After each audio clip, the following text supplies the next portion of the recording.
vamos lá. Marina Vasco, super sexóloga, amiga minha, a quem eu inclusive indico quando eu tenho pessoas que eu atendo que têm essas questões e mais específicas. Mais específicas. E ela tá super disposta a responder todas as perguntas que vocês tiverem, e eu também. Então, vamos lá. Eu tenho percebido que tem muita dúvida e muita dor em torno dessa questão da falta de libido ou da diminuição da libido. Tem muita cobrança na relação e consigo mesma, de cada uma de nós, de se sentir, puxa vida, mas eu não tenho vontade. E aí começa a bater uma culpa por não ter vontade, começa a bater medo de perder o parceiro porque você não tem vontade, ou a parceira, porque você não tá afim, e o outro tá afim, e aí você não tá dando conta, e aí você não é mulher o suficiente, e aí ele vai te trocar por outra. Enfim, e todas essas questões vão fazendo com que você se sinta menos mulher, menos feliz, e quanto pior você se sente com você mesma, menor a sua libido. Só que tem tantos fatores que influenciam. A gente estava conversando antes de começar a live sobre as questões hormonais, sobre as fases da libido feminina, sobre a diferença entre a libido do homem e da mulher. E tantas coisas influenciam que, juro, eu tive uma aula antes e agora eu faço questão que ela dê essa aula para vocês. Porque tem muita coisa que a gente pode fazer. E eu não vou deixar ela embora sem ela também dar 1000 dicas de como a gente pode, por nossa conta, aumentar a nossa libido, sem depender de, enfim, hormônio, de médico, de marido, de namorado, de namorada, de ninguém. Não que a gente exclua essa parte hormonal, né? Mas que a gente também precisa de umas dicasinhas, né? A gente precisa dar uma pimentada. Então vamos lá, Mar. Vamos lá. Manda bala. Então o que eu acho que é mais importante começar a falar é da diferença entre homens e mulheres, né? Então assim, como que homem responde sexualmente, como que mulher responde sexualmente. Independente de com quem você vai ter relação. Pode ser que você seja um homem e tenha relação com homem, pode ser que você tenha relação com mulher. E pode ser que você seja mulher e tenha relação com homem ou com mulher. Isso não importa. Por isso eu gosto sempre de falar de parceria. Né? Então, assim, a minha parceria, quando eu digo parceria, eu quero dizer homem ou mulher. E quando eu for falar realmente de homem e de mulher, eu falo pra gente entender. Então, assim, vamos lá. A resposta sexual humana, ela é dividida em fases. Então, desejo, excitação, orgasmo e a resolução. A resolução é como o nosso corpo está agora nesse momento, sem nenhuma alteração. Só que homens e mulheres, justamente por serem diferentes, a gente entende, a gente recebe isso diferente. Então, para começar, o homem ele é muito visual. Deve ser por isso que a gente... Né? Se arruma tanto. Ainda mais hoje você vai sair com seu marido daqui a pouco, então, né, já tá toda... Caprichei. Porque o homem é visual. Então, vamos imaginar, se o homem já é visual, o homem ele é mais... a coisa acontece mais espontânea para ele. A mulher não é tão espontânea, e eu vou explicar por quê. Então, sendo mais visual, o homem tá o tempo todo olhando. Então, ele sai na rua, ele olha. E, Má, tem uma questão que eu até falo muito com as pessoas dentro do meu espaço lá de atendimento, quando a gente fala sobre libido feminina, que, ai, nossa, meu marido me cobra, meu marido quer mais do que eu, né? E eu acredito realmente que pelo homem estar o tempo todo sendo exposto, né? E por ele ter essa relação mais visual, ele está o tempo todo lembrando nessa cabeça aqui que a outra cabeça precisa ser usada. E ela existe, né? A gente não tem essa lembrança. Nos meus grupos de amiga no WhatsApp, cara, quando aparece um gogoboy ou alguma coisa mais apimentada, independente se é visual, se é historinha, o que seja, cara, é raro. E é sempre com muita risada, sempre de um jeito muito light. E aí a gente não tem esse estímulo, a gente não lembra de sexo durante o dia todo. Durante o dia todo a gente está correndo pra caramba, para dar conta da vida, para dar conta de tudo, e a gente está desconectada da nossa sexualidade na maioria das vezes, pelo menos na maioria das mulheres. E aí, vocês sabem quando eu me toquei disso? Quando eu entrei, espero que meu marido não esteja assistindo isso. Quando eu entrei no celular dele, um dia de manhã, e entrou uma mensagem de um amigo dele num grupo de homens. Eu não tenho o menor problema com isso. Nem ele. A gente é super, super aberto, super de boa. E aí, cara, fez um pop-up de um vídeo de uma mulher, caramba, mas um negócio tão quente que eu falei, uau! Aí eu me toquei que eu me animei por causa do vídeo. E aí eu falei, ah, safado, por isso que ele é animado toda hora. Porque ele tá o tempo todo sendo estimulado e eu não tô sendo estimulada nunca, né? Então, eu acho que isso é uma coisa pra gente ficar atenta e pra gente diminuir o nosso preconceito e julgamento da gente se conectar com a nossa sexualidade, pra gente estar mais aberta para fazer isso com mais frequência e mais vezes, né, Má? Justamente porque eles estão sendo mesmo estimulados o tempo todo. Então assim, em relação à resposta sexual humana, como que acontece para o homem e para a mulher? Então, como o homem é muito visual, então ele realmente está sempre sendo estimulado. E a mulher não é tão visual. Então, o homem, acontece que ele estimula a resposta sexual a acontecer o tempo todo durante o dia. Então, se é desejo, excitação e orgasmo, resolução, então ele passa do desejo para a excitação muitas vezes durante o dia muito rápido. Por isso que às vezes a gente brinca e fala assim, o homem ele é um fogão elétrico, né? Você aperta o botão e ele tá animado. E a mulher é um fogão a lenha. Ouch! É horrível, né? Pensar assim. Puxa vida, tudo bem que a comida feita no fogão a lenha é muito mais gostosa, mas, pô, demora um tempão para aquele fogo pegar. Quando pega, pega, né? Quando pega, pega. Então, assim, por ser visual, ele tem o tempo todo essa coisa de... Ele pode ter uma ereção e pode acalmar. Ele pode ver, porque ele tem um estímulo, que é o desejo, né? Que é o visual. Estimula, tem ereção e diminui. O tempo todo ele pode passar por isso.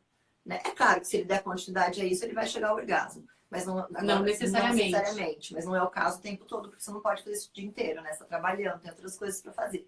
A mulher já não é assim. Eu gosto muito de dar um exemplo, que é o seguinte. Vamos imaginar a cena, tá? A mulher, como ela não é só visual, a mulher, ela gosta do toque, ela gosta de uma conversa, ela gosta de um agrado, de um carinho. Ela é visual também, só que não é o ponto forte, ponto alto da mulher, não é ser visual. Então, vamos imaginar uma cena. A mulher chegou no trabalho, ela chegou em casa, sei lá, os filhos já foram dormir, ela tá lá vendo a série que ela ama ou lendo um livro que ela tá envolvida, e ela tá lá envolvida com aquilo, ela tá assistindo, tá lendo, tá lá. O homem abre a porta de casa, ele chega lá, ele olha para aquela mulher, né, deitada no sofá ou na cama, de camisola, de banho tomado. O que ele vê? Uma oportunidade. Exatamente. Acertei? Acertou? É lógico, ele olha assim, ela tá pronta para mim, ela não tá fazendo nada. Só que ela tá fazendo. E provavelmente alguma coisa que não está conectada com a sexualidade. Ela tá ali envolvida com alguma coisa, a atenção dela, o foco dela tá ali no que ela tá fazendo. Só que o homem, quando ele abriu a porta, ele olhou, ele já pensou. Na medida que ele pensa, e para ele tá fácil, tá ali, ele gosta dela, ela gosta dele, eles estão bem, eles, né, vivem juntos. Ele já, tudo isso já tá estando esse homem. Entendeu? Então ele já vai para essa mulher estimulado. Só que a mulher ainda não entrou nesse jogo. Porque ela tá ali vendo exatamente o livro, alguma coisa que ela tá vendo. Então esse homem chega, e se ele começa a fazer o que ele sabe que ela gosta, estimular essa mulher, tem dois caminhos. Ou ela diminui a atenção do que ela tá fazendo e volta para este homem, né? Aí envolve, e aí os dois ficam com desejo, aí vai a excitação e a relação começa. Ou ele tá fazendo, ela tá ali concentrada, ele tem que fazer mais estímulo. Entendeu? Ele tem que aumentar o estímulo. Se ele aumenta o estímulo, ela tem essa saída de ficar com ele. Se ele não aumenta o estímulo, ela tá ali envolvida, ele fala assim, não. Se sente ignorado, então, rejeitado. Ela não quer nada. Que é o que acontece com a maioria dos casais que vivem juntos há muito tempo. Então aí fica aquela impressão... A gente vive numa era... aquela impressão assim de que o homem sempre tem mais vontade. E a gente tem que quebrar isso, porque não é que o homem tem sempre mais vontade. É que cada um responde de uma maneira. O homem, é isso que tem que ficar claro. O homem, ele é mais espontâneo sexualmente. A mulher é mais responsiva sexualmente. Então, eu sou homem, você é mulher. Eu fiz o estímulo, você responde. O homem não precisa de muito estímulo. Ele é espontâneo, justamente por aquilo que a gente estava falando. Ele é visual, ele está sempre ligado, ele está sempre meio que já ativado. Agora, né? duas questões. Uma é, será que essa responsividade também não é uma herança cultural e social de que no século passado, até o século passado, que não faz tanto tempo assim, a mulher, a função dela no sexo era só procriar e dar prazer pro marido. Ela não, né, assim, ela não era sentir. Então, assim, e uma mulher que tomava iniciativa e que tinha desejo, ela era perigosa, mal vista, porque a chance dela chifrar era grande. Então, ela precisava manter ela ali, bem banho-maria, né, assim, e na maioria das vezes, quantas senhoras de, sei lá, que mais velhas no século passado nunca tiveram um orgasmo na vida? Muitas. Né? Assim, o orgasmo até hoje, né? Exatamente. Pessoas não sabem onde encontra esse clitóris. Exatamente, não tem coragem de se tocar. Então tem tudo isso. Acho que é por isso também que a gente percebe a mulher como mais responsiva. Mas eu acho importante falar que não necessariamente. Porque assim, se a gente for pensar, né? Eu sempre digo que a cama é orgânica.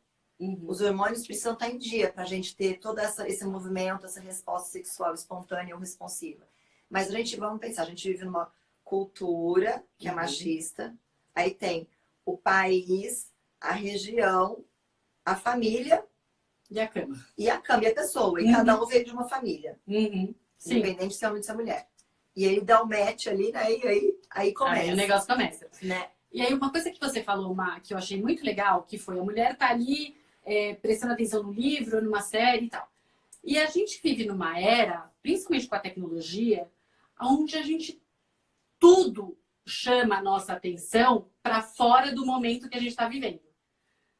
Tudo chama. Então, a gente raramente, ainda mais essas mulheres que são fazem multitarefas e estão o tempo todo dando conta, enfim, de milhões de trabalho, obrigações, já estão pensando amanhã que horas vai ter que acordar, vai ter que falar com a professora, porque o filho isso, aquilo, ou o trabalho, ou a cozinha, o supermercado, enfim, 1 trilhão de coisas na cabeça. E ainda tem o celular, né, que chama a gente, porque é uma forma da gente sair desse universo de tantas demandas, a gente viajar no celular e não ver nada, ficar lá no Instagram, ficar lá, enfim, jogando joguinho. Teve uma época que eu estava viciada no joguinho da bolinha. Quantas vezes eu devo ter pedido a oportunidade de transar porque eu estava lá no joguinho da bolinha, até que meu marido me mandou deletar isso. Você estava tendo uma satisfação, né? Sim, mas eu podia ter outra. Exatamente. E aí, o quanto eu acho que é importante para nossa libido, inclusive, para a gente estar mais aberta e perceptiva para as oportunidades, assim como os homens estão mais abertos e perceptivos com as oportunidades, a gente também trabalhar a nossa presença na relação. E a nossa presença dentro do quarto. E a nossa presença no nosso corpo. E prestar atenção nas nossas sensações, na nossa pele. Enfim. Eu sempre digo para os meus pacientes ou nos grupos que eu faço as palestras e tal, que assim, quando a gente pensa em sexualidade, a gente pensa nos órgãos do sentido. Exatamente, nas sensações. Quando a gente vai para a cama com alguém, cama eu quero dizer ter relação. Sim. Não importa se é cama, se é sofá, se é chão, se é a cozinha, se é banheiro do avião. Não importa, né? Aí a cama, cada um viaja de acordo com a sua própria fantasia. Mas assim, a partir do momento que isso é escolhido, a inteligência tinha que sair pela porta dos fundos e ficar só as sensações. É o império das sensações. Deixa eu te perguntar uma coisa, Má. Eu tô fazendo pós-graduação em neurociência. E uma das coisas mais básicas que você começa a aprender em neurociência é a história da amígdala, que é a região do cérebro, que é responsável pelos impulsos e tal, e que quando ela é ativada diante de um perigo, né, que é aquela reação de fugir ou lutar, o córtex pré-frontal, que é responsável pela razão, ele é diminuído, diminuída a ação dele, né? Mas falando bem a grosso modo. Quando a gente tem tesão, diminui acontece essa mesma coisa ou não necessariamente? A gente tem que fazer isso conscientemente? Não, é porque assim, aí como eu disse em relação às sensações, a gente, quando se fala da amígdala e tudo mais, a gente vai ativar uma expectativa. Que você fica atento, né? Você fica ali alerta. E aí a gente começa a produção de vários neurotransmissores, várias substâncias que aí se a gente for falar um pouquinho dos nomes, vai enroscar. Né? Que é serotonina, noradrenalina, dopamina, tudo isso que cada uma age num momento ou do relaxamento, ou do prazer, da euforia, depois da sensação de bem-estar e da satisfação, né? Então, assim, o mais importante é você ficar atento às sensações. Estar presente. Estar presente, porque o maior problema que acontece que as pessoas enfrentam as disfunções sexuais é que elas começam a pensar. Então, eu vou dar um exemplo que eu gosto, que eu acho que os exemplos ajudam muito. Então, a pessoa está no começo da relação, aqui é o final da relação. No caso de um homem que tem problema de ejaculação precoce, por exemplo. Ele começa uma relação pensando no final. Então, ele começa aqui pensando aqui. Ele fala, será que eu vou dar conta? Será que eu vou segurar? Será que eu vou agradar ela? Será que vai dar? Pronto. Todo esse espaço, que é o processo, ele foi aniquilado. Então, do começo, ele já foi para o fim. Acabou a relação. Porque ele pensou. Por isso que eu digo, o pensamento ele tem que ir embora. E ficar só as sensações. O que que é? Sentir a pele do outro, sentir o cheiro do outro, colocar a boca onde quiser no corpo do outro, falar aquilo que é gostoso de ouvir, né? Se o outro não gosta de falar nada, não fale, né? Cheiro é super importante. Então, assim, é basicamente sentir. Porque isso vai fazer você estimular o seu desejo, ficar excitado. Ao se excitar, você pode escolher o momento de você ter orgasmo, não. Já pensou que legal? Você ter na mão o poder de escolher que horas que eu quero ter o meu orgasmo, que momento. Quer dizer, eu quero prolongar mais essa relação ou eu quero gozar logo porque eu tô muito tanto pro homem quanto pra mulher. O ideal é que sim. O mundo perfeito, né, que eu falo, o ideal, que é o mundo perfeito mesmo, é quando eu controlo os meus sentidos. Agora, hoje eu quero dar uma rapidinha. Eu quero jacular logo, o homem, no caso do homem, a mulher eu quero gozar logo. Hoje não, hoje eu quero curtir as preliminares, eu quero curtir mais um pouco, eu quero aumentar o meu estímulo, segurar e depois diminuir um pouco, eu não quero acabar logo. Né? E não tem nada mais broxante mesmo do que você ficar preocupada se você não dá pra vai pensar. gozar, se não vai, se você tá dando prazer, se você não tá, se sentindo isso só gera mais culpada, ansiedade. Né? Então, assim, a ansiedade, ela aniquila o prazer. Por quê? Como que a ansiedade age no homem? Né? Eu gosto de falar tanto para a mulher quanto para o homem, porque se o homem tem relação com a mulher, eles precisam entender qual que é o tempo dos dois. Então, qual que é o problema da ejaculação precoce e da disfunção erétil? Vamos imaginar que o homem, para ele ter ereção, ele precisa que o sangue entre nos corpos cavernosos, né? Encha os corpos cavernosos, e ali é como se fechasse uma portinha e o sangue ficasse aqui para o pênis ficar ereto. Se o homem fica muito ansioso, por exemplo, aquela mulher é muita areia pro meu caminhão, eu consegui ficar com aquela mulher, eu não sei o que eu vou fazer, agora eu vou dar conta, não vou. A ansiedade entrou em ação. O que é a ansiedade fisiologicamente falando? A gente sabe que a ansiedade é uma sensação de urgência, né? Mas assim, no corpo, o que ela faz? É a adrenalina que está sendo secretada no nosso sangue, ele correndo na veia e vai para os corpos cavernosos. E aí não dá tempo dessa portinha fechar. Então, o sangue entra e sai dos corpos cavernosos e a ereção acaba. Então, por isso que a ansiedade atrapalha a ereção. E aí, se a mulher demonstra que ela tá ficando insatisfeita, que ela tá... Pô, tipo, o que vai acontecer? O que acontece com a ansiedade? A ansiedade aumenta. O homem fica mais ansioso e quando aquelas mulheres falam assim, poxa, de novo, Nossa, a mulher nunca pode fazer isso. Nunca faça isso. Nunca faça isso. Nunca. É uma tragédia. Porque a ansiedade tem seu pico, que a adrenalina tá assim, aniquilando todas as outras substâncias. E aí o que acontece? Gente, a pressão hoje em dia é tanta, de todos os lados, né? Que eu sei de homens e jovens que não precisariam usar Viagra, ou qualquer, não sei se você falou o nome, Proeretis, né? Proerétil é qualquer outro desses. Cara, usando só porque não quer correr o risco de não performar. E meninas também se preocupando com a performance. Nossa, eu tenho que ter uma performance de filme pornô, sabe? Assim, de uau, porque senão eu não vou ser boa o suficiente. Só que, justamente, quanto mais você se preocupa com isso e menos você está presente e menos você se entrega e relaxa, menos você é feliz e menos você vai ter um flow ali.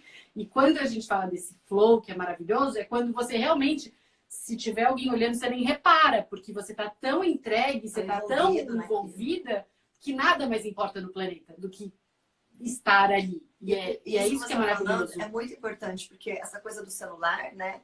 Então, assim, o que os homens recebem o tempo todo, como você disse? Mensagens do WhatsApp, filmes pequenininhos, curtinhos de pornografia, né? As mulheres nem tanto, algumas mulheres sim, mas a maioria não. Então, os homens estão o tempo todo, principalmente os mais jovens, né? Sim. Então, eles começam a ter essa referência negativa de que o homem tem que ser com o pênis maior do mundo, tem que dar não sei quantas na noite, e não sei o que, não sei o que. Então a Sim. comparação já é negativa. Então aí sim, o que você falou, né? Eu recebo muito os pais falando que como conversa com os filhos sobre isso. Então, não, mas eu não posso falhar. Então eu tomo Viagra, eu vou pra balada, eu tomo É uma Proerétil, qualquer tragédia. outro. Aí tomo uísque por cima, porque também, né?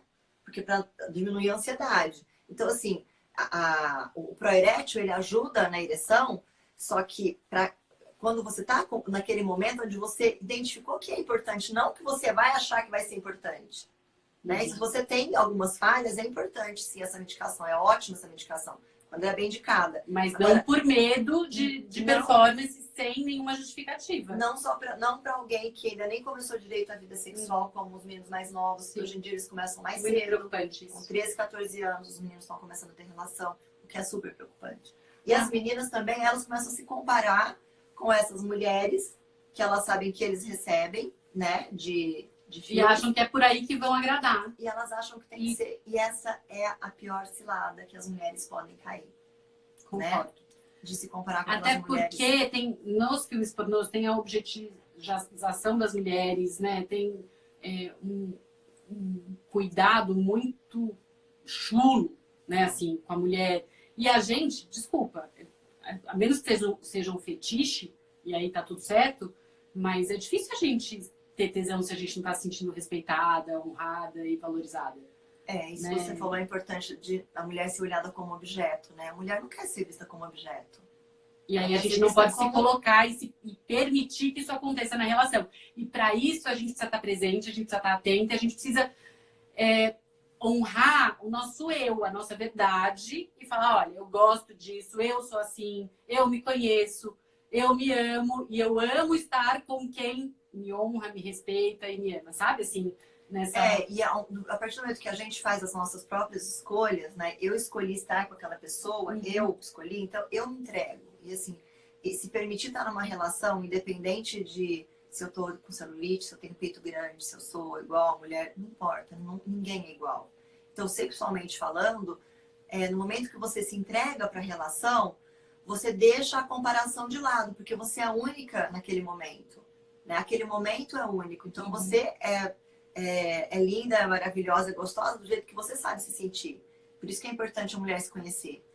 Né? Então, assim, antigamente a gente sabe que as mulheres nem se tocavam. Algumas até hoje não sabem onde está o clitóris. Algumas não sabem nem o que é o clitóris. E o clitóris é um órgão que não tem outra função no nosso corpo, a não ser dar prazer pra gente. Não sai nada dali, como a vagina, né? Que sai a menstruação, sai o bebê e a uretra que sai o xixi. É diferente. Ali no clitóris nada sai, nada entra. Ele só é estimulado para justamente proporcionar o prazer para a mulher. E é uma riqueza que a mulher tem.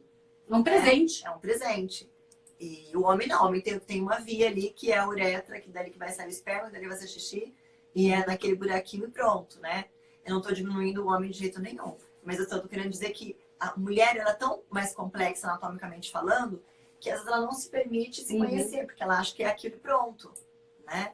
E a gente tem que se preocupar menos. Eu acho que também outra coisa que corta a nossa capacidade de estar presente ali é se preocupar se o cara vai... o que ele vai pensar se ele fizer isso, se ela fizer aquilo, sabe? Esses julgamentos, eu acho que na hora do sexo, se tá bom pros dois, não tem que ter julgamento nenhum, né? O que a gente não pode é ferir o limite e a outra pessoa com coisas que ela não curta, né? Mas se tá bom pros dois, gente, a gente tem que se permitir e esquecer julgamento. Esquece. Ah, mas nossa, eu vou deixar fazer, sei lá, sexo oral em mim, mas será que ele vai gostar? Ai, porque mulher se acha uma meleca, né? Acha que o cheiro é ruim, que não sei o que é ruim. Mas os caras provavelmente não acham, senão eles não iam querer fazer. Exatamente. Né? Eu acho que a gente precisa também se despir desses medos, desses julgamentos, desses preconceitos, e de se preocupar tanto com o que o cara vai pensar. Se ele tá a fim de fazer, deixa. Se ele não tá, não força. E uma coisa que é importante é assim, é tão importante eu conhecer o que eu gosto quanto o que eu não gosto, justamente Claro. por causa disso. Se eu vou para uma relação e eu não sei nada de mim, eu não vou saber, né? Me permitir, como você falou. Agora, se eu me toco, se eu aprendi a me tocar, se eu aprendi a lidar com a minha própria sexualidade, e aí eu sei o que eu não gosto e o que eu gosto, quando eu vou para a relação, é muito mais fácil de eu me permitir experimentar coisas novas. Do que dizer, não, isso eu não faço. Tá, não tô dizendo que todo mundo tem que fazer tudo, de jeito nenhum. Claro. Mas se conhecer antes, né, que é, por isso que eu sempre digo, a gente não pode depositar no outro, o outro não é responsável por me dar o orgasmo. Ah, ele tem que me dar o orgasmo, ele tem que me esquentar. Não, eu preciso saber como eu conhecer o meu corpo, como eu vou ativar meu corpo, principalmente o que eu não gosto, eu mostrar pro outro, né, o caminho. Né, Mas muita mulher tem vergonha de mostrar, né? Tem. Porque culturalmente a gente foi muito podada. Agora que, né, esse movimento feminista, quando é adequado e tudo mais, a gente está podendo ter aquela escolha, olha, eu gosto disso e eu quero isso, e não sentir que está sendo galinha, que não está sendo puta, que não está se oferecendo, né? Eu sempre falo para as minhas mulheres assim que a gente tem que se mostrar sem se oferecer. Como é que é isso, se mostrar sem se oferecer? Você mostra suas qualidades, você mostra suas habilidades, sem, né, mostrar tudo de uma vez. Vai conquistando, vai mostrando aqui, mostrando ali. E isso é interessante para o outro. Né? É um jogo de sedução que o homem faz com a gente o tempo todo. Por que a gente não pode fazer com eles? Né? E vou dizer, eu atendo muito paciente homem. Eles adoram quando a mulher toma iniciativa. Eles adoram porque eles sentem a segurança daquela mulher. Né? E muitas mulheres ficam inseguras, elas falam, tem que esperar ele fazer. Não, a gente também pode, porque eles acham muito sedutor isso. Eles também gostam de ficar, muitas vezes, na posição de eu vou ser conquistada, ela me conquistou. Né? Isso é igualdade. E se mostrar sem se oferecer não é fazer joguinho no sentido de, eu vou falar não, querendo dizer sim. Também é diferente. Né? Assim, porque essa história das mulheres falarem não, querendo dizer sim, e falarem sim, querendo dizer não, porque tem medo de perder a pessoa, é o que dá uma confusão na nossa sociedade e na cabeça dos homens, achando que quando a mulher fala não, é um talvez sim, é um possível sim. Então eles insistem em coisas que muitas vezes eles estão certos, porque a mulher está fazendo entre aspas, desculpa falar, com doce, né? Já que a gente está falando de sexo. Ou muitas vezes não, aquilo é um não mesmo, mas ele pressiona porque existe essa cultura. Então eu acho que a mulher precisa saber sim, muito legal você falou, quais são os sims, ter muito claros os sims e os nãos dela. Porque quando ela sabe que ela quer, ela banca aquilo. Eu sempre digo assim, você não é adulta? Então, você não está lidando com uma criança, você é adulta, então você vai lá e vai mostrar o que você quer. Né? Eu lembro muito de uma paciente que foi muito marcante para mim, não sei se ela vai estar vendo, mas ela vai saber que é dela que eu tô falando. Que foi muito bonita a história dela, que ela chegou, ela tem filho com ele hoje, eles são casados e tudo. Que quando ela começou a sair com hoje o marido dela, ela falava, não, eu vou transar com ele, mas eu não vou contar para ele que eu sou apaixonada por ele, porque não sei o que, não sei. Aí ele falou assim, poxa, mas é isso que você tem que fazer, você tem que mostrar para ele que você, apesar de não estar com compromisso, que você tem relações com ele quando ele quer, porque você também quer, porque você o ama, não pode esconder isso. Senão, ele vai falar, poxa, ela transa comigo, ela transa com todo mundo, então eu não sou especial para ela. Não, você tem que mostrar. A gente quer se sentir especial. Os homens também querem se sentir especiais, não é só a gente. Então é importante você falar, olha, eu quero ter relação porque eu sinto isso. E da mesma maneira, e por isso que eu falei que a história é bonita, porque ela conseguiu conquistar esse homem. Ela estava indo para uma via que não era legal, né, bancando aquela durona. E para quê? O que você vai ganhar com isso, né? Então, quando ela mostrou que ela desejava e amava, esse homem entendeu a importância que ele tinha na vida dela. Né? Não era aquele jogo de, vou falar que sim, mas não vou me entregar. Não. Não, isso é santo Cristo. É importante se entregar, né? E Má, me fala um pouquinho pra gente sobre essa questão hormonal, uma coisa que muitas mulheres trouxeram. Puxa, minha libido na menopausa diminuiu pra caramba. Ou, eu não sei se eu tô na menopausa, acho que eu não tô, mas ainda assim eu tenho percebido que minha libido tem diminuído muito. Tô casada há 30 anos e já não tenho mais vontade. Como é que elas podem entender melhor isso que está se passando no corpo delas, na cabeça delas, no coração delas e lidar melhor com isso, e quais são as soluções e quais são os caminhos que elas precisam buscar para terem essas respostas e para que o corpo delas também responda da maneira como elas gostariam que respondesse. E continuar se sentindo mulheres, né? Sim, porque a gente é mulher até os 100 anos. Até morrer, né? Exatamente, até morrer, não tem isso. Não, entrou na menopausa, acabou. Isso foi no século passado e retrasado, quando a gente morria aos 40 anos. Hoje a gente vive até os 100, a gente tem que ter vida sexual até os 100. E não tinha os recursos que tem hoje. Uhum. A medicina está muito avançada hoje em dia. Então, assim, uma garota que tem 18 anos e ela está com os hormônios, assim, exuberantes, novinhos, sendo ali produzidos demais, e ela usa anticoncepcional, por exemplo, que a gente sabe que o anticoncepcional é uma coisa que atrapalha muito o desejo sexual, ela não vai ter diferença nenhuma, porque ela tem 18 anos. Então, assim, a mulher com 18 anos, ela explode de produção hormonal. Agora, uma mulher que tem 30 anos, ainda é muito jovem. Meu, com 30 anos a gente é muito jovem ainda. Se ela começou a tomar anticoncepcional com 18 anos e ela chega nos 30 anos usando anticoncepcional, provavelmente ela vai ter uma queda de libido muito drástica. E talvez ela não saiba que é por causa do anticoncepcional. É, porque ninguém conta isso pra gente, né? Não. E assim, tem uma questão também, assim, eu falo sempre que a cama é hormonal, por quê? Porque a mulher, ela deveria cuidar desse equilíbrio hormonal a vida toda, porque nós, né, com o nosso ciclo menstrual, a gente tem uma mudança que é o ciclo todo mês. Então, todo mês nós temos diferentes hormônios predominando em diferentes fases do mês. Sendo que o homem está sempre linear ali, ó. O homem, se a gente pensar num homem de 18 anos aqui, de 50 aqui, ele vai diminuindo assim, ó, os hormônios. Olha só. Tá chegando aos 50, demora, né, para abaixar. A mulher, você tem 18 anos aqui e 50 aqui, ela tá com 18 anos e faz assim, ela começa a fazer desse jeito. Os hormônios vão caindo. Né? E quando eu falo dos hormônios, né, eu não tô falando só da testosterona, que é o hormônio responsável pelo desejo.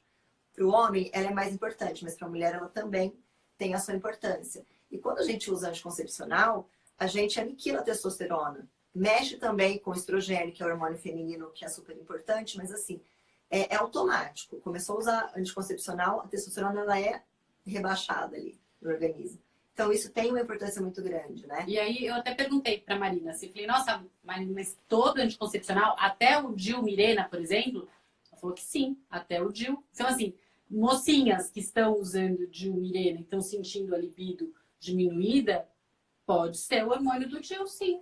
Eu acho que é super importante falar isso, porque assim, o ginecologista é o profissional mais indicado para você discutir isso com ele e ele te ajudar a escolher. Não é ele que tem que escolher para você. Ele tem que te dar opções, né? A gente sabe que, por exemplo, o DIU de cobre seria o mais indicado porque não tem hormônios. Mas, por outro lado, também tem algumas questões que são, às vezes, algumas pessoas, não são todas, né? Algumas mulheres falam que já usaram e que às vezes tem uma cólica um pouco maior. Então, assim, conversar com o ginecologista, porque ele vai orientar, olha, isso pode dar mais esse sintoma, isso pode dar mais esse efeito colateral, para você, mulher, poder escolher o que você quer fazer com o teu corpo. Porque é só a gente que se conhece. Tem mulheres que têm TPMs ferradas, que tem que tomar até antidepressivo nos 10 dias antes da menstruação. Porque elas ficam loucas de raiva e desequilibradas. Tem mulheres que nem percebem a TPM. Então, assim, somos tão únicas. E temos que ter a escolha na nossa mão, com orientação médica sempre, claro. Sim, e eu acho que a gente sabendo que anticoncepcional tem uma tendência a diminuir a libido, você pode, inclusive, ir experimentando. Falar, se você não souber, você não vai nem levar essa questão para o teu ginecologista. Né? Eu acho que é importante saber para que você leve e fale assim, olha, estou sentindo muita diminuição na minha libido. Por qual a gente pode trocar para ver se eu me dou melhor? Método, né? Assim, e aí vai procurando até que encontre um que, enfim, que ela se adapte melhor. E para as mulheres que têm relação com homens também, né? Porque eu acho que é uma questão que é super importante, é pesar tudo na mulher. Existe também a possibilidade do homem usar camisinha. É claro que algumas mulheres falam assim, poxa, mas é eu que não fico segura. Se eu uso anticoncepcional, eu fico segura porque eu sei que eu não vou engravidar. Né? Então, assim, tudo isso como eu disse, é escolher, é equilíbrio, é parceria, né? Então, assim, o que é uma relação? É quando existe uma troca. A relação unilateral não funciona. Se só eu que dou, só eu que faço, só eu que... e o outro só recebe, em algum momento um dos dois vai ficar de saco cheio. Então, assim, a relação, ela é uma troca. Então, tem momentos que talvez eu possa usar anticoncepcional se eu não consigo ficar com o DIU de cobre, mas em alguns momentos ele também pode usar camisinha pra gente não engravidar. Porque, assim, nada mais saudável pra mulher do que ela tá com os hormônios equilibrados. Porque a gente tá falando de libido, mas os hormônios, eles não são importantes só para isso. É importante para o humor, né? A mulher que está com desequilíbrio hormonal, ela fica triste, ela fica deprimida, ela fica cansada. Quantas mulheres a gente sabe hoje em dia tem problemas de tireoide, que é problema hormonal, e elas não sabem. E vivem cansadas. Chegam às 5 horas da tarde, ai, que eu chego em casa, eu quero só pôr o pijama e ficar só esperando o dia acabar. Poxa, como né, é que é, então? Quanto que a gente pode melhorar a nossa vida sexual, melhorando a nossa saúde como um todo, cuidando da nossa alimentação, fazendo exercício, dormindo bem. Tudo isso equilibra os nossos hormônios também. Claro. Né? Então, assim, se eu durmo mal, isso é uma dica de saúde, né? Se eu durmo mal, durmo pouco, eu durmo mal mesmo, a noite não é legal. Se eu só como porcaria, se eu bebo, essas coisas também são importantes, né, que influenciam. Bebida alcoólica, muito, né? Não de vez em quando, que isso não vai interferir nada. Outras drogas, mas bebida alcoólica não dá uma relaxadinha pra... Então, a bebida tem que ter um limite. Que a gente nem sempre sabe qual é o limite. A dose, né? Assim, ou porque assim, na classificação... Pode ser um veneno. Porque na classificação, a bebida, ela é depressora do sistema nervoso central. Então, no começo, ela abaixa aí o superego, dissolve o superego, a gente fica soltinho, sem vergonha, né? Topa tudo, mas daqui a pouco começa a dar um sono. Então, assim, porque tá deprimindo o sistema nervoso central. Então, vai desligando a gente, vai apagando. Então, é uma ilusão aquela coisa de, eu bebo e fico solto. Você fica por um tempo. Você fica solto, mas também depois você vai desligando e vai anestesiando também as sensações e as percepções. Exatamente. Né? E o que as pessoas não sabem é que a longo prazo, a bebida, ela atrapalha a excitação. Que no caso da mulher, é a lubrificação. Jura? E no caso dos homens, é a ereção. Né? De que forma que a bebida atrapalha a lubrificação? Então, a mulher não consegue, porque ela não fica com desejo. Não tendo desejo, quando ela bebe demais, né? Algumas mulheres acham que com 18 anos eu bebo e fico soltinha. Com 30 anos já não é mais assim. Então, assim, mas a gente está falando desejo, de ficar alterada. Isso, ou não alterada. de tomar 2 tacinhas de vinho no jantar. Isso não é nada. Isso não é nada. Isso não interfere em nada. Então, assim, ela não ficando excitada, quer dizer, quando a mulher não excita, ela não lubrifica. Quando ela não lubrifica e tem relação, o que acontece? Machuca. Então, imagina, toda vez que a mulher é machucada na relação, ela começa o quê? Porque nós somos inteligentes. Então, a gente começa a desenvolver mecanismos de defesa. Né? Para eu não me machucar, o que eu faço? Eu não vou para relação. Não vou para relação. Então, o que eu começo a fazer? Não tenho desejo, porque eu começo a me bloquear. Então, eu começo a ter um bloqueio que eu falo, não, relação sexual não. Quantas mulheres... E tem mulher que tem vergonha de usar lubrificante também, né? Na frente do parceiro e tal. Mas, gente, se é uma necessidade para ser legal a relação, por que não, né? A relação tem que ser confortável, né? Se não for confortável, não vai machucar sua mulher. Claro. Machuca o homem também. A cabeça do pênis do homem também é machucada se não tiver uma certa lubrificação ali. É que o homem, a gente não fala, mas o homem também produz uma certa lubrificação. Diferente da mulher, mas assim... O mais importante é que a relação seja confortável. A relação de penetração, né, que a gente está falando. Se não for confortável, você começa a pensar. Lembra que eu falei que o pensamento é inimigo das sensações? Sim. Ai, não, tá doendo, tomara que acabe logo. Ai, não quero. Pronto, tô pensando. Sensação, ó, vai embora. Vai embora. E é verdade, Marina, que quando a gente vai ficando mais velha, por conta dessas questões hormonais, que a lubrificação também vai diminuindo? Sim, sim. E aí... não necessariamente tem uma relação com o desejo. Você pode, se você for mais velho e estiver com os hormônios desequilibrados, você pode ter desejo e não ter lubrificação. Sim, vamos pensar numa mulher que não cuida dos hormônios. Tá? O caminho natural, né? O que é? Ela começar a ter a falta de lubrificação, porque os hormônios estão diminuindo a produção, né? Estrogênio e testosterona principalmente. E aí o que começa a acontecer? Atrofia vaginal, então a parede da vagina, ela fica, além dela ficar seca, ela perde elasticidade, porque não tem lubrificação, a elasticidade acaba. Porque a vagina é uma musculatura que tem uma certa elasticidade. Então, se não tem lubrificação, ela fica seca e fechada. Aí dói, né? Então, assim, se eu entro na menopausa naturalmente, eu vou ter dor. Então, eu fico seca, com dor, que fica seca até na hora de fazer xixi. É ruim. Então, se essa mulher... ela começa a cuidar dos hormônios desde sempre, ver como é que está o equilíbrio hormonal, ver se está faltando alguma coisa, está além, né? Tem pessoas que nem precisam produzir leite, nem precisam estar grávidas para produzir leite, porque ficam muito estressadas e o próprio estresse pode desencadear um aumento de prolactina. Eu mesma já passei por isso, né? Tive uma dor nos seios, assim, não tinha vontade de ter relação, cheguei no médico, ele falou assim, nossa, pediu o exame de sangue, minha prolactina estava tão alta. Ele falou, não tá saindo sangue pelo seu peito? Eu falei, não. Ele falou, quase que ia estar. Entendi. Então, assim, isso também, essa alteração, também faz, mesmo que a gente seja mais nova, ter uma secura vaginal, também faz diminuir os hormônios, também, né? estresse. A gente está o tempo todo submetida a uma situação estressante, não no momento da sua vida que você teve estresse, mas uma pessoa que trabalha o tempo todo sob estresse, ela vai ter um desequilíbrio hormonal. E assim, eu falo muito sobre os hormônios porque o nosso emocional, ele altera os nossos hormônios. Então, assim, E a gente não tem vice-versa, né? saída. E Exatamente. os nossos hormônios alteram o nosso emocional também. Exatamente. Então, a gente não tem saída a não ser cuidar dessa parte, né? Que é o básico. E aí, é claro, uma relação de longo prazo, tá, então tá bom, Marina, então tá cuidando dos hormônios, não tem depressão, você tá com 50 anos e tá com o hormônio em dia, entrando no menopausa, mas tá fazendo uma modulação hormonal, tá tudo certo. Tá bom, então vamos pensar agora na parte psicológica, que eu acho que, que também é mais interessante, né? Vamos pensar no estímulo. Quando a gente começa a namorar, e agora esquece os hormônios, é novidade, né? Isso não precisa de muito estímulo. Já beijou, encostou, já beijou, já, né? Quando a gente está há muito tempo com uma pessoa, o amor, ele é tranquilo, ele continua lá. Você ama seu marido, você continua lá com ele e tudo. Só que para você ter o mesmo tesão, e aí é o que eu falo, que a paixão, ela vem e volta. A paixão é urgente, ela vem e volta. O amor é tranquilo, ele tá ali acontecendo. Você quer ficar com aquela pessoa até os 100 anos. Eu sei que eu quero, porque eu amo e tal. Mas de vez em quando a paixão aparece, de vez em quando não. O que fazer? Eu acho que é o... Exatamente, é isso que a gente quer saber, né, a gente Mafalda? sempre quer saber. É isso que a gente quer saber. Então eu tenho que aumentar o estímulo. Então se eu fazia assim antes e assim, agora não adianta fazer só assim. Eu tenho que fazer assim, eu tenho que fazer assim, eu tenho que inventar outras coisas, eu tenho que estimular minha fantasia, eu tenho que compartilhar minha fantasia com o outro. Né? Então assim, hoje é aniversário do seu marido, então, né? Fantasias a trabalhar aí.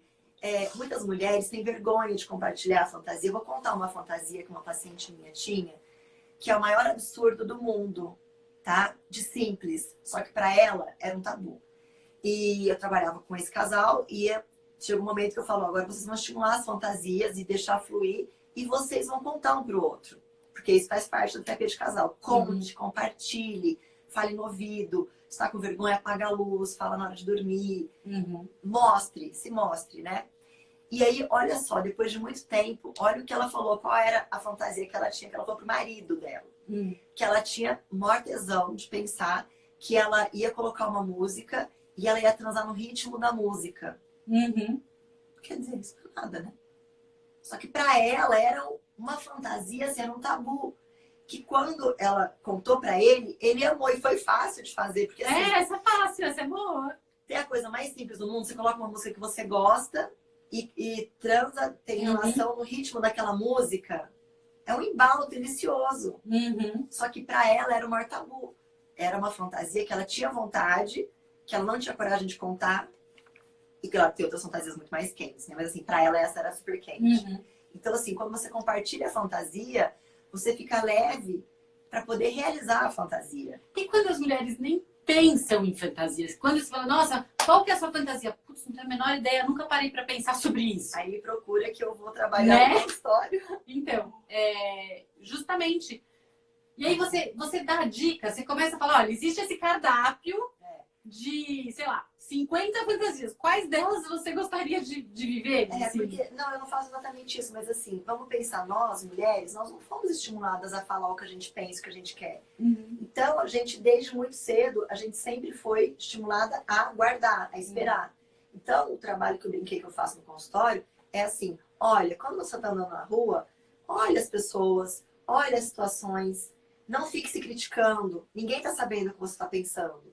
Olhe, veja o que mexe com você. Se você acha um homem bonito, uma mulher bonita, você não quer dizer que você é gay porque você achou uma mulher bonita. De repente, você está se identificando, você está gostando de uma coisa que ela teve. E a identificação é importante. Tem um estudo muito importante que, eu não lembro agora de quem que é, mas acho que é canadense, se não me engano, que eles colocaram uns aparelhos de feedbacks, né, e mostraram vídeos para homens e para mulheres. E aquilo foi mostrando que momentos que elas ficavam excitadas, aonde que elas estavam olhando quando elas ficavam excitadas. As mulheres, quando elas assistiam filme pornográfico, elas não olhavam para os homens. Elas olhavam para as mulheres. Sim. E aí, é claro que depois tem todo um teste para ver se aquela mulher é homossexual ou não é homossexual. De repente, tem pessoas que são homossexuais e não sabem, não se permitem descobrir essa orientação sexual. E aí eles, assim, a conclusão do estudo foi que as mulheres, elas olham porque elas queriam fazer aquilo. Sim. Né? Elas se identificam e elas acham, poxa, se fizesse aquilo, talvez seria tão gostoso. Ou até perceber a excitação no outro te excita. Não necessariamente é um desejo de ter isso com essa pessoa que você está olhando. Né? Assim, só de você ver uma pessoa sentindo prazer, sentindo prazer no rally rola, você já fica, fala, já liga um botãozinho ali. Porque você vê aquela possibilidade, isso é identificação, né? É ver que eu posso fazer aquilo também. Eu posso relaxar, eu posso me soltar, né? Então, assim, tem um lado bom e um lado ruim do filme pornográfico. Claro. Nesse caso, nesse estudo, eles perceberam que a mulher, muitas vezes, ela quer se soltar e não consegue, porque a gente não aprendeu. A gente aprendeu a ficar quietinha aí, esperando a coisa acontecer e tudo mais. E é claro que a gente pode tomar as nossas atitudes. Então, assim, estimular a criar a fantasia, e é muito comum isso que você falou. Ah, mas eu não tenho fantasias, eu não sei, né? Então, assim, os homens, para falar a verdade, muitos homens têm fantasias sexuais com as próprias esposas. E as mulheres, quando elas começam a estimular as fantasias, elas começam a criar fantasias com pessoas fora do casamento. Isso é muito engraçado. E aí elas começam a sentir o quê? Culpa. Culpa. Óbvio. A gente aprendeu a ter culpa, a gente nasceu com culpa, Maria. culturalmente falando. Então eu digo que é uma desconstrução da nossa cultura sexual para essa mulher que se permite fantasiar e se permite pensar em outra pessoa que não seja o marido, porque muitas vezes ela ama o marido, mas tem tesão por outra. Aí também tem um trabalho que é de associar isso, é trazer esse tesão para o homem que é possível. É possível você amar esse homem que é o pai de seus filhos e também achar ele um gostoso, achar que você vai transar com ele. Porque muitos o melhor dos mundos. É o melhor dos mundos, é o ideal, né? E eu digo que não tem afrodisíaco maior do que o amor. Claro. Nada melhor do que você ter desejo e ter amor pela mesma pessoa. Porque, principalmente para o homem, quando ele tem relação com a mulher que ele ama, o amor só aumenta. Né? Porque o homem associa muito isso. Ele tem um lado que ele separa sexo, de que o sexo, que é o prazer fisiológico, satisfação fisiológica, gozei e acabou? Tem. Mas quando o homem tem relação com a pessoa que ele ama, o vínculo afetivo fica muito mais fortalecido. Fica mais forte, com certeza. Porque aquilo continua ali, gostoso. Então, é muito de você entender como o homem funciona e como a mulher funciona, não para, eu sou assim, acabou, não. Como que os dois funcionam para entender como que a diferença pode beneficiar os dois. E isso não só para casal hétero, mas para qualquer casal. Sim. E aí, a última comentário que eu quero fazer, antes da gente entrar nas perguntas, é que, assim, a gente é muito diferente um do outro, né? O ser humano é muito singular. E a gente se expressa e expressa amor de uma maneira não necessariamente idêntica à do seu parceiro. E a gente sente, expressa tesão e desejo também de maneiras diferentes. Então, essa comunicação, não só do sentimento, né? Tem gente que entende e expressa amor através da expressão verbal, então falar eu te amo é suficiente, escutar eu te amo é imprescindível. Outras pessoas não. Para mim falar não significa nada, mas demonstrar fazendo algo pelo outro é a forma como eu demonstro e entendo amor. E eu acho que no sexo é a mesma coisa. Né? Assim, a gente precisa estar atento não só à forma como a gente sente desejo e expressa o desejo que a gente sente pelo outro, como a forma como o outro também sente e expressa. Porque aí a gente está presente e atento e a gente começa a conseguir se comunicar e a conversar a nossa sexualidade um com o outro. Não é isso, Márcia? Você percebe esse E que isso que é uma troca, né? Então, assim, a relação, ela é uma troca. Se não é uma troca, não é uma relação. Se não existe troca, não é uma relação. Né? Então, assim, tem momentos que eu quero... Olha, eu gosto de fazer isso, eu quero fazer isso. Agora, se numa relação só eu faço o que eu quero, só eu que peço, ou só eu que dou em cima, né? Que a gente fala. Ou só eu que satisfaço meus desejos, eu aniquilo o outro. Então, isso não é uma relação de troca. Né? Então, a troca, o que que é? É quando hoje eu faço o que eu gosto e quero saber se o outro está se satisfazendo também. Né? É muito comum, assim, antigamente não, um tempo atrás, a Classificação Internacional das Doenças, né? Que é um órgão que mostra que, tipo, aqui no Brasil é assim, nos Estados Unidos, na Europa, em todos os lugares que você falar falta de desejo, vai entender o que é a falta de desejo, né? Então, antes tinha na classificação estava assim, por exemplo, disfunção erétil é a dificuldade de manter ou de ter ereção até o final da relação. Bom, hoje é assim, disfunção erétil, a dificuldade de manter ou obter ereção até o final da relação, quando os dois se satisfazem. Opa! Se mudou até na classificação internacional. Olha que beleza! Doenças, quer dizer, o outro importa muito. Claro! A gente vê esses filmes, né, principalmente brasileiros, que mostram antigamente como era. A mulher tinha que servir o homem, né? Vai se lavar que eu vou lhe usar, ai meu Deus, que horror! Nossa Então, Senhora! assim, isso aniquilar completamente a mulher. Sim. E nenhum tem que estar aniquilado, não é o homem nem a Não. mulher. Assim, ó, a troca é quando os dois fazem o que eles gostam. Hoje eu tô afim de fazer isso, amanhã o outro tá afim de fazer isso. Isso existe uma dança, entendeu? Eu falo, o outro ouve, o outro entende, amanhã o outro que pede. E cada um vai essa sempre passar o disponibilidade. próprio limite. E aí, se na sua relação com o outro, principalmente nas relações de mais longo prazo, onde as pessoas estão juntas há muito tempo, às vezes, justamente o tempo e a rotina fazem com que a gente deixe de olhar o outro, que já conhece, já sabe como é, e aí a gente encerra essa dança, essa comunicação. Então, talvez tenha essa importância de retomar a comunicação e a percepção e a sensação sua com você mesma, do outro, e voltar a dançar, né? Nessa sexualidade, nessa comunicação e nessa relação. Eu acho isso mega, mega importante. Igor, agora é com você, amado, porque senão a gente não vai dar tempo de responder. Uma seguidora perguntou, quais os cuidados que deve se ter depois de se perder a virgindade? Ah, legal. Bom, primeiro é de me engravidar, né? E aí cai naquilo que a gente falou, de qual método contraceptivo é o melhor que você vai usar, com orientação do médico, nunca sozinho, nem com o farmacêutico, nada contra os farmacêuticos, mas assim, é uma questão médica mesmo. Começar a ir no ginecologista sempre, se você já não ia antes, tá sempre visitando o ginecologista, para saber da sua saúde sexual, né? Então, assim, é muito importante depois da relação, algumas, principalmente meninas novas, elas ouvem falar que é importante fazer duchinha, jogar a duchinha dentro da vagina para limpar. A gente não deve fazer isso, porque a gente muda todo o pH vaginal. Né? Então, assim, é claro que é importante você, né, ter uma higiene, mas a higiene não quer dizer tirar a natureza da vagina, né? Então, assim, tem algo que é natural e que tem que, sim, ser lavado, porque pode, de repente, ir alguma sujeirinha ali, de repente, do ânus para a vagina, ou, né, você fez um pouco de xixi, entrou na uretra, alguma coisa. Então, isso é importante. Acho que são esses cuidados.